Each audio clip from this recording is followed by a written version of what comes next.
The dying of the flame means that when the firewood is gone, there is no more fire. The living beings are the firewood. And what is the flame?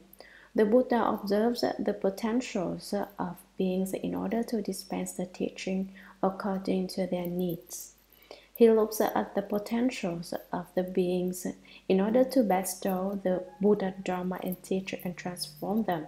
This is called observing the potentials, dispensing the teaching, speaking the Dharma according to the person. The Buddha speaks that Dharma door which is necessary to use to teach a particular individual. If someone should be taught by means of the Dharma door of the three storehouses, the Buddha teaches that Dharma door. If someone should be saved by means of the Vaipulya Dharma door, he uses that one. If someone should be saved by means of the Dharma door of prana, the Buddha speaks the prana teaching. If someone should be saved by means of the Dharma flower and Nirvana teachings, he gives them those teachings. This is to observe the potentials and dispense the teaching. Taking a look at a person's potential affinities and speaking the Dharma according to the person. Here, the potentials are no longer present. Those living beings which were to be crossed over have all been taken across. The flame has died out, and the method is no longer of use. As a flame dies, once its fuel has been consumed. As means that this is an analogy. Don't think it is really talking about a fire going out when the fuel is all used up. The Sharira were divided up. After the Buddha had passed into extinction, all of that Buddha's relics were divided up and limitless stupas built. Limitless high and manifest pagodas were raised. The Bhikshus and Bhikshunis. The Bhikshu Sangha and the Bhikshunis. Bhikshu has three meanings: a mendicant, frightener of Mara, and destroyer of evil. Bhikshuni has the same three meanings. What is meant by mendicant? Bhikshus go out on begging round carrying their bowls. What is meant by frightener of Mara? When Bhikshus ascend the platforms to receive the Bhikshu precepts, they face the three masters and 7 certifiers, 10 Bhikshus in all, who represent the Buddhas of the 10 directions in transmitting the precepts. At the time they transmit the precepts, they ask, "Are you a great hero?" The new preceptee says, "I am a great hero." Then they ask, "Have you brought forth the Bodhi heart?" "I have brought forth the Bodhi heart." The moment that they say that they have brought forth the Bodhi heart, the heavenly demons in the sixth desire heaven get the news flash, and they shudder with fright. Their hair stands on end, and they look at one another.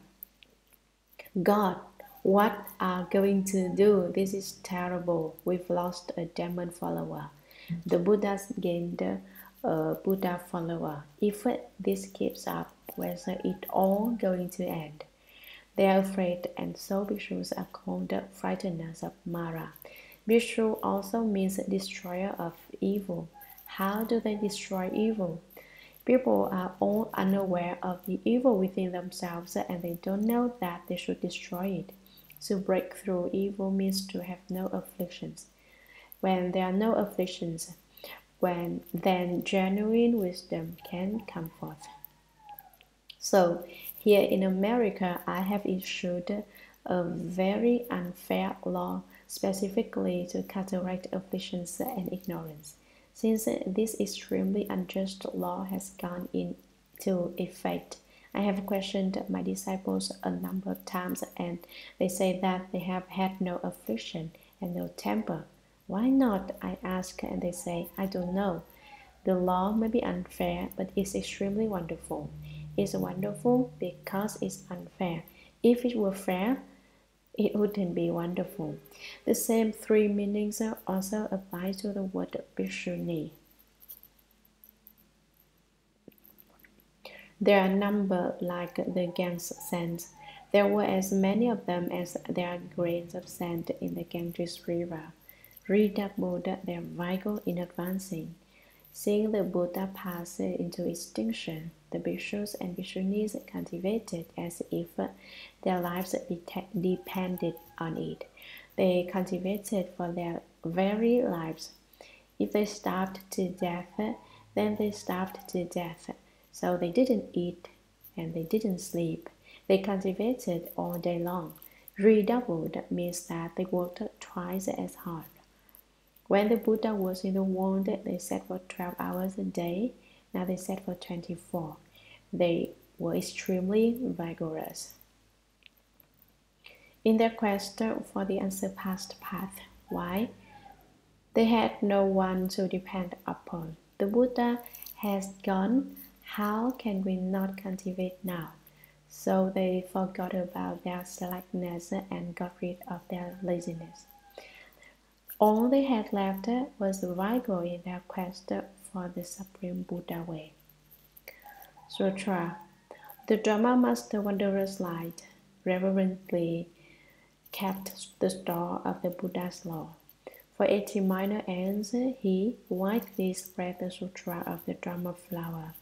All of the 8 royal sons, taught and led by Wanderer's Light, became solid in the unsurpassed path and met with Buddhas beyond all count. Having presented them offerings, they accordingly practiced the Great Way and in succession became Buddhas, transmitting prophecies in turn.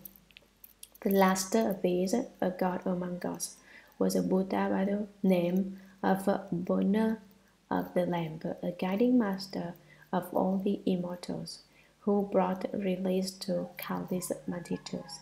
The Dharma Master Wanderer's Light had a disciple at that time, whose heart harbored laxness and who was greedily attached to fame and gain.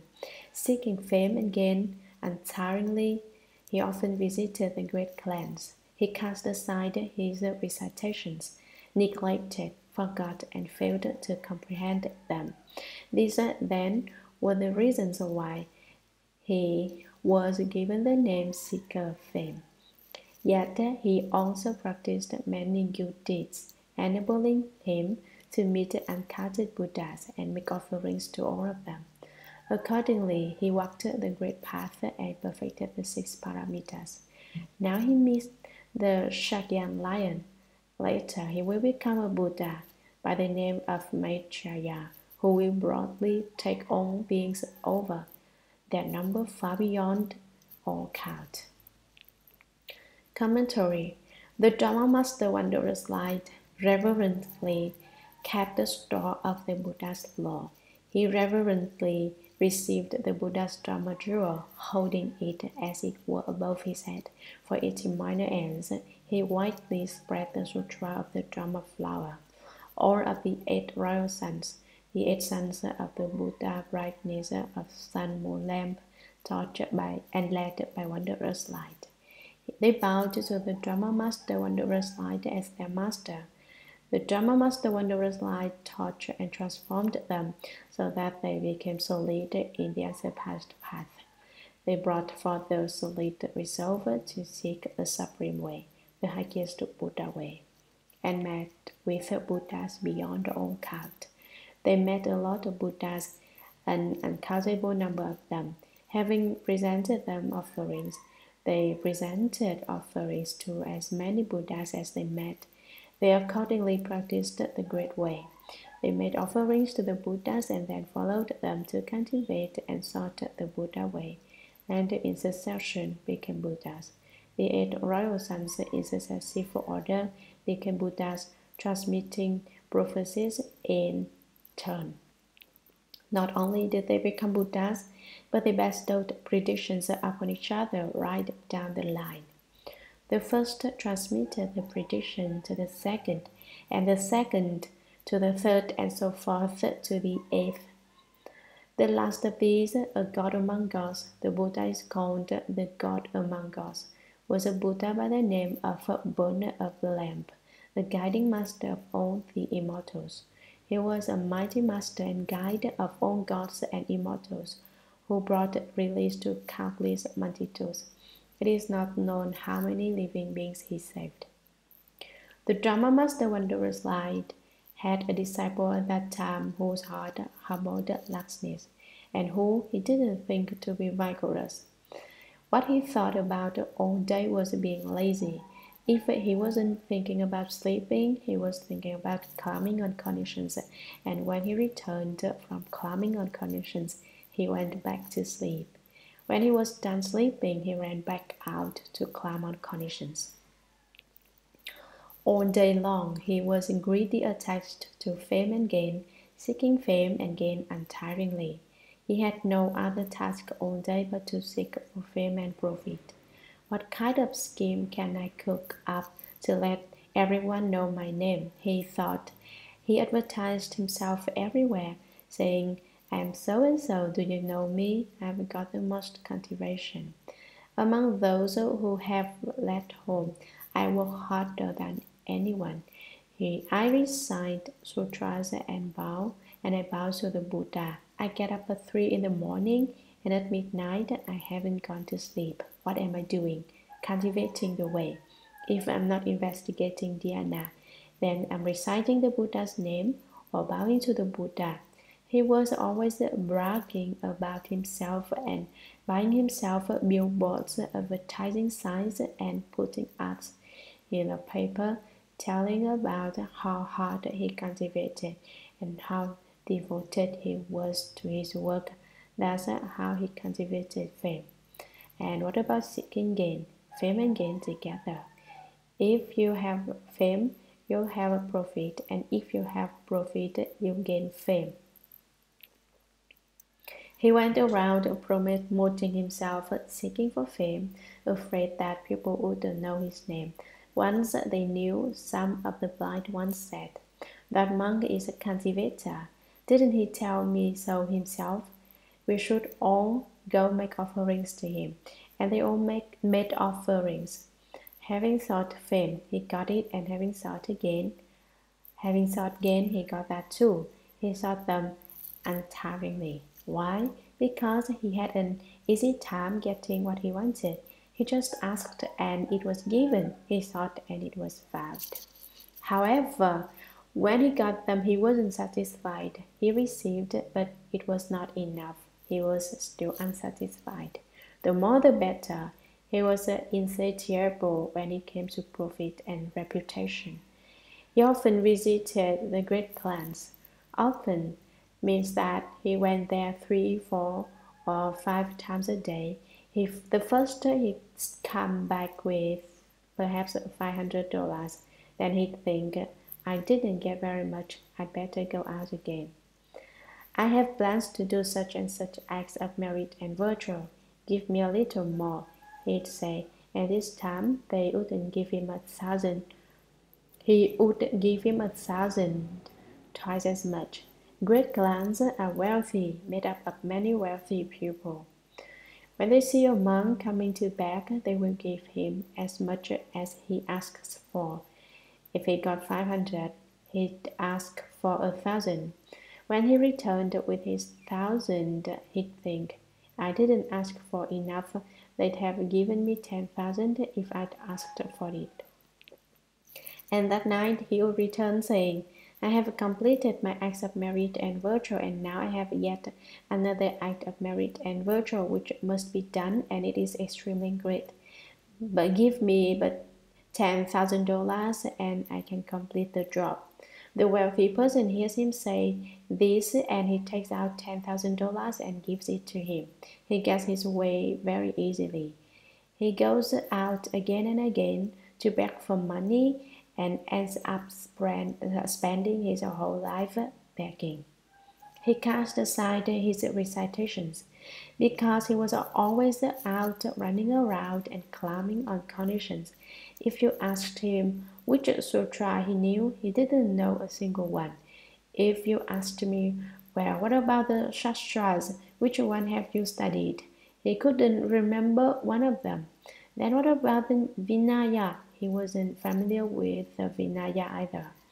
He had cast it all aside. He didn't want to study. He didn't study anything at all.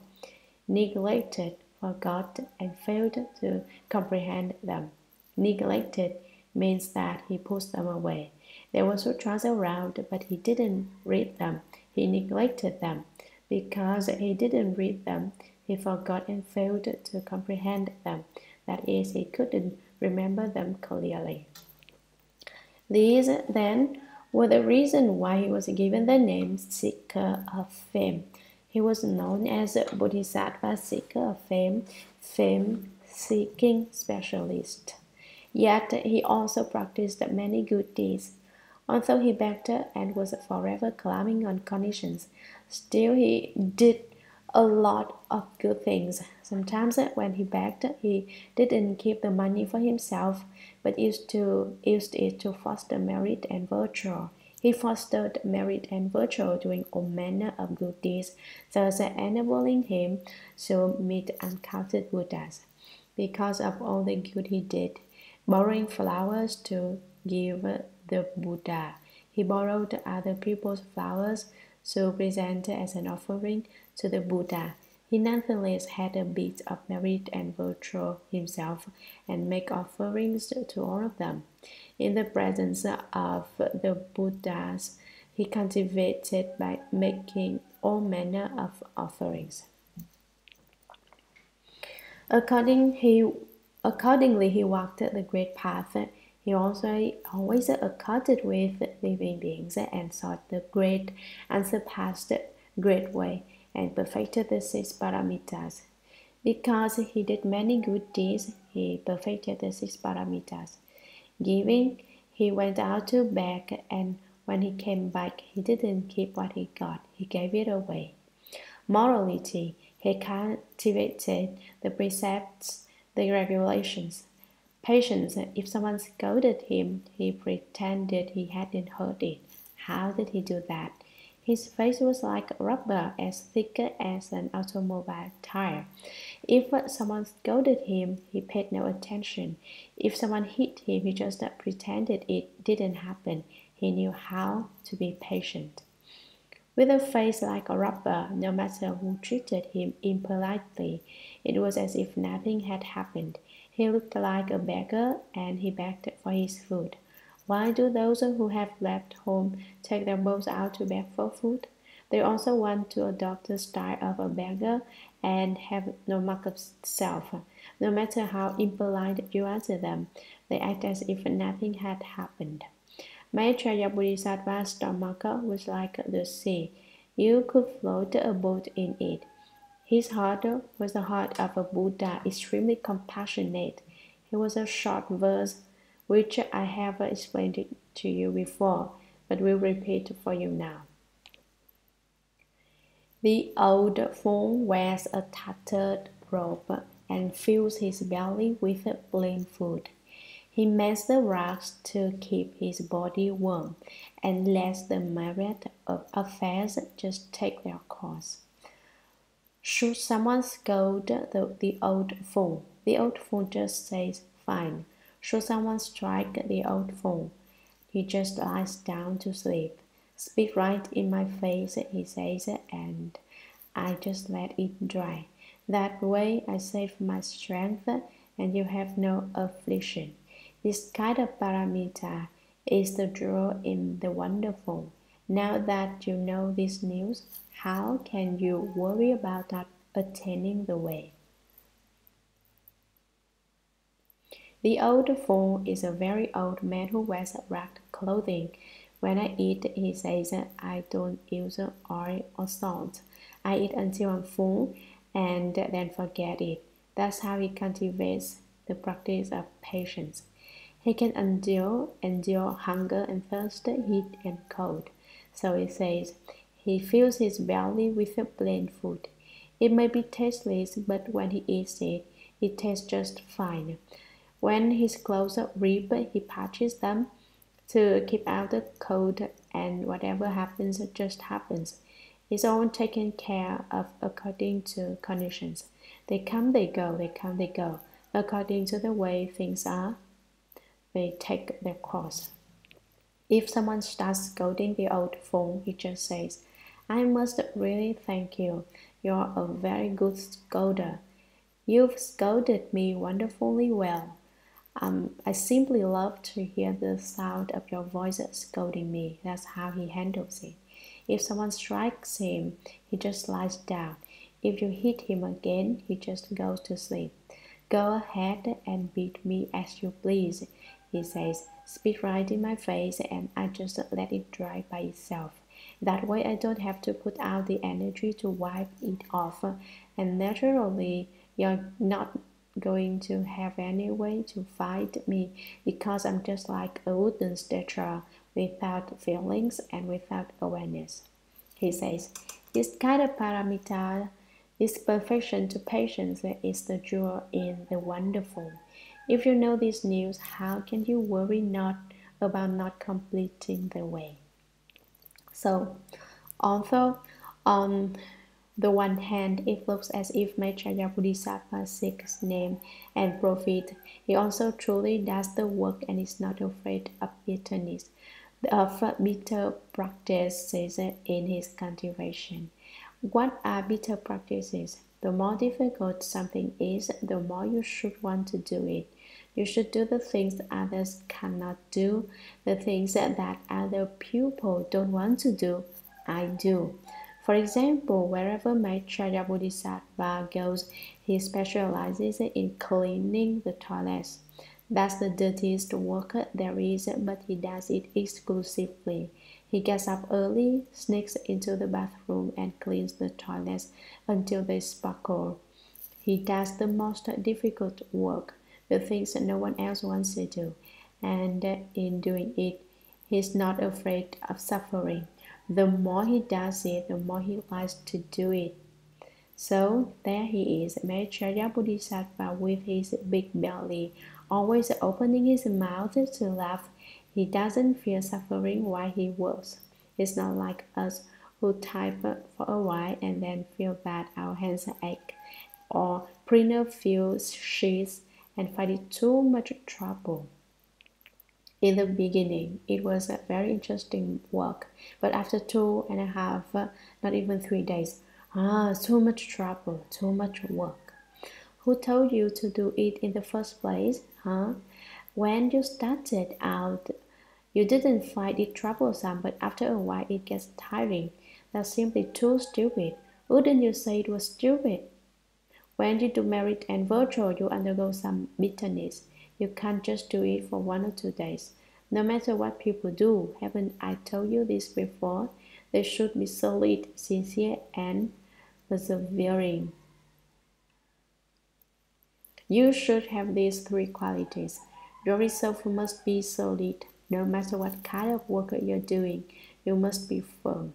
Sincerity doesn't mean that you do it today and detest it tomorrow. You should think, in the beginning I liked it and I will continue to like it. That's sincerity. Then you must persevere. Anyone can work for 2.5, not yet 3 days. What's hard about that is no problem at all. The several decades we live as human beings is not a long time. Think about all the great ends Maitreya Bodhisattva cultivated the practice of samadhi, cultivated giving, cultivated morality, cultivated vigor, cultivated dhyana samadhi, and prana.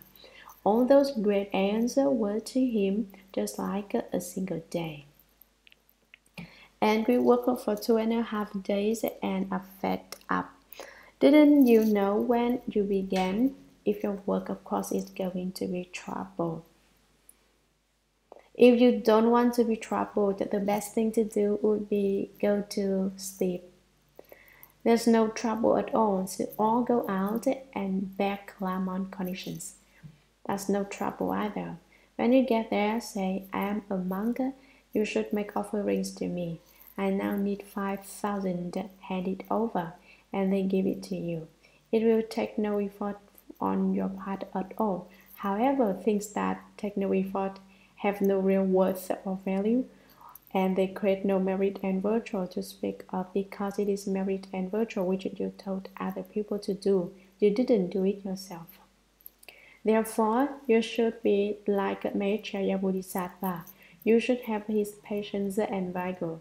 It shouldn't be that case that someone makes a remark and you can't let go of it and start to cry, or that someone treats you unkindly and you lose your temper. When you listen to the sutras, you must actually put into practice what you hear. If you don't actually practice, what's the use of listening to them? Every night you listen to the sutras for 2 hours, and when you're done listening, it's just like the wind had been blowing past your ears. It goes in one ear and out the other. What's the use of that? It's utterly useless. You must truly, actually cultivate, do the work. If you have genuine wisdom, you should not just do such stupid things. A genuine wisdom is only gained in exchange for suffering.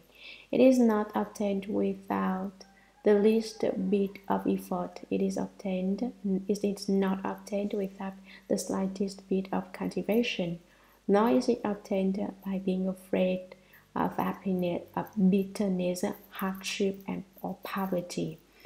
How can you get any wisdom that way? Then, if you are not afraid of these things and you cultivate it for a long period of time, you can have some accomplishment. Maitreya Bodhisattva cultivated the 6 paramitas perfectly. Perfectly means that he possessed all 6 of them. Now he meets the Shakyan lion. The Shakyan lion is Shakyamuni Buddha. Later he will become a Buddha. After Shakyamuni Buddha, Maitreya Buddha will succeed the Buddha position. He is waiting to become a Buddha in the future. By the name of Maitreya, he is known as the Venerable Maitreya Buddha, who will descend in the future, who will broadly take all beings over. He will savor all living beings, a great many of them. Their number far beyond all count, an uncountable number of them.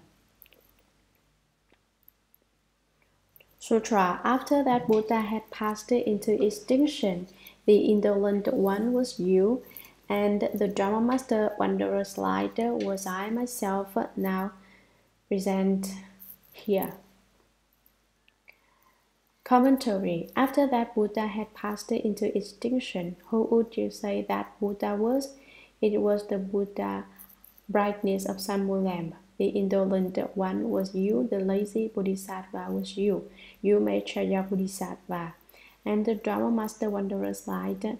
Now, presently, I myself, Manjushri Bodhisattva, was the Dharma Master Wanderer's Light. Sutra. I saw the Buddha brightness of lamp, his light and potence were like these. Thus I know the present Buddha wishes to speak the Dharma Flower Sutra. Commentary. I saw the Buddha brightness of lamp. In the past, I saw the Buddha brightness of sun moon lamp. His light and potence were like this. His bright potence were like the ones now manifested by Shakyamuni Buddha. Thus I know the present Buddha. Because I saw it in the past, I know that now Shakyamuni Buddha wishes to speak the Dharma Flower Sutra. Sutra. The present marks are like the potence past expedient devices of the Buddhas. The Buddha now puts forth a bright light to help reveal the real marks remaining. All of you now should understand and with one heart join your palms and wait. The Buddha will let fall the Dharma rain to satisfy all those who seek the way. Commentary. The present marks are like the potence past. Right now, the potence revealed by Shakyamuni Buddha's white hair mark light are like the ones previously seen at the time of Sun moon lamp brightness Buddha. Expedient devices of the Buddhas. They are dramas of expediency employed by all the Buddhas. The Buddha now puts forth bright light. The Buddha Shakyamuni emits the white hair mark light from between his brows to help reveal the real mark's meaning. He wants to speak the real mark doctrine of the great vehicles of wonderful Dharma Lotus Flower Sutra. All of you now should understand, and you should now be aware with one heart. Join your palms and wait.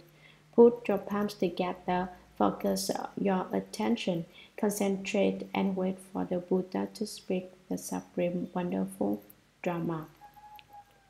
The Buddha will let fall the Dharma rain. The Buddha Shakyamuni is about to let fall the great Dharma rain to satisfy all those who seek the way. The rain reaches those of all three dispositions, those of superior, average, and inferior dispositions, that is, the intelligent, the ordinary, and the dull. It moistens both the bright and the dull. The Dharma rain is like the rain from the sky, which is received in due measure by the flowers, grasses, and trees, each according to the amount it requires. The Buddha now speaks the Dharma, and those of the great vehicle disposition receive the great vehicle Dharma. Those disposed to the small vehicle understand the small vehicle Dharma. Common folk understand the doctrines of common people. The rain of Dharma satisfies all those who seek the way. Sutra. Those who seek three vehicles, should they have doubts or regrets, the Buddha will remove them now, so they vanish and none remain. Commentary. Those who seek three vehicles. Now all of the Bodhisattvas, sound hearers, and conditioned enlightened ones, the people of the three vehicles, should they have doubts or regrets. If you have any doubts or questions, the Buddha will remove them now. He will now answer your questions, so that they vanish and none remain. He will cause you not to have the slightest bit of doubt. He will resolve all of your doubts. They will vanish without a trace. When people cultivate the way, they must cultivate it. If they don't cultivate it, there is no way. Only if you cultivate it can there be a way. Therefore, speaking in terms of cultivation, if you don't cultivate, there are no problems at all. As soon as you begin to cultivate, however, the problems come. Why do they come? It's because in former lives your actions resulted from a conflux of causes and conditions. Amidst these various different causes and conditions, there were a lot of books which you did not keep accurately, and because these books weren't clear in your present life. As soon as you begin to cultivate the way, the Demon King wants to do battle with you, to liquidate you. He causes you to feel that if the afflictions aren't coming from one direction, they are coming from another. Afflictions come at you from the north, east, south, west, the 4 points in between, and from above and below, all 10 directions. If you aren't afflicted over people, you get afflicted over things. If you aren't afflicted over things, then you get afflicted over animals. If you're not afflicted over animals, you are afflicted because of ghosts. If you aren't afflicted because of ghosts, then you are afflicted towards the spirits. Even to the point that you get afflicted at the Bodhisattvas and angry at the Buddha. You even get angry at yourself. Why does this happen? It's because in the past you were too muddled. You did things too unclearly, and so now you run into all kinds of afflictions. Some people cultivate and make a vow not to become afflicted. Before they made the vow, there really wasn't any affliction. But as soon as they make the vow, the affliction arrives quite promptly. Before they made a vow to eat only one meal a day, they didn't feel particularly hungry.